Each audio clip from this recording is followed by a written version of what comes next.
Okay, we're going to go back to the music with Emanuel Ruffler. He is a pianist and composer. He has performed and recorded since his arrival in New York from his native Germany. In 1998, Ruffler won the Thelouious Monk Composers Competition. His winning competition was Lava, and it was performed at the Smithsonian. And in 2003, Meshell Ndegeocello released Aquarium, which Ruffler wrote with the tune Aquarium with Sabina Sciubba from Brazil. Ruffler has performed with Joe Chambers, Cindy Blackman, Gene Jackson, Duane Eubanks, J.D. Allen. The list goes on. Wallace Roney. When I saw him, it was with Wallace Roney. Just to name a few. Well, I had the opportunity to interview him about his new CD, and it was interesting the things he said about studying music here in the U.S. Well, we'll hear from him. We'll hear, and you, a couple of weeks ago, you heard one of the tunes from his CD. Today, we'll hear Jazz Dakar, and that is the title and the tune that we will hear. Thank you so much for joining me this morning. Great to have you along.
Develop an interest in jazz music? So I'm from a part of Germany that has kind of a rich I know it sounds funny, but a rich jazz tradition, which is Munich. And as I found out as I grew up, there has been a jazz interest in Munich since the 60s, and I think a lot of artists from the States came through, and a little bit of a niche industry developed there with studios and labels. A few of the greatest jazz labels, in my opinion, are still in Munich. One of them is ECM, and there's another. Some really good clubs that maybe had more activity than you would expect for a city of that size. The second thing is my dad is a big jazz fan, so he had all the records. He had the 45s. He had the some of the Blue Note catalog. So I had a lot of access to the music, and that really got me going. Just using my ears basically. Hearing the music, it makes a difference. Now, who provided your best music lesson, and what was that lesson? Oh, so music lessons. Yes. In retrospect, I was almost a little bit disappointed with my music education that I received in Germany, because when I came to the United States, the type of information and the way to exchange ideas was so much more advanced and so much deeper that I did really get my best lessons when I was around, I think 17 years old was the first time I traveled to New York and took some lessons, and that really kind of changed my approach to learning and what was important. So, really the lessons started here. What musicians would you say have inspired you in your musical development? So this is always a great question, and it's always hard to draw the line where to end because there's so many. I think for me, really getting into jazz and becoming obsessed with jazz started with Miles Davis. Miles Davis is my number one jazz icon, and been really studying his music for all these years, and he's really the one that got me into it. So I would have to mention him first, but then of course I had the chance to study with people like Jackie Byard, Barry Harris, Mulgrew Miller. So all these people really helped me on my instrument to find that sound, and that's really what I'm most interested now is other piano players and seeing how they use the instrument. Now I want to talk about your album. The title is Jazz Dakar. Why did you decide on the title Jazz Dakar? So Jazz Dakar was a song that I wrote, and it somehow I was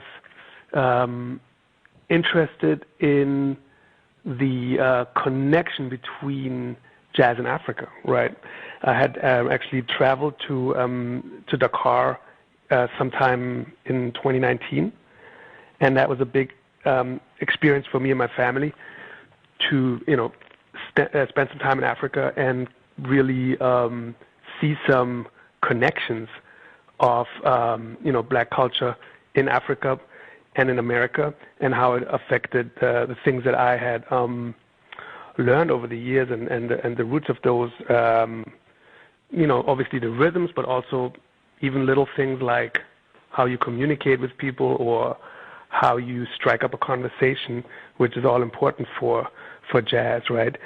So we had this Jazz Dakar almost like a working title for a while, but then it just stayed, and it became the name of that song, and then the single that came out. So I think that Dakar in particular is obviously this very iconic place in Africa that's the most westward of all the most westward point of Africa, and then it has the sad slave trade history that is kind of front and center every time you go to any kind of monument. So it's a place of reflection, and it was actually then turned out that it's something that all of the people in the band resonated with, and they had also been either to Dakar or another West African country, and it came kind of like a shared experience for us.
We're going to go back to the music in just a moment, but first we'll hear from Union City. Thank you so much for joining me this morning.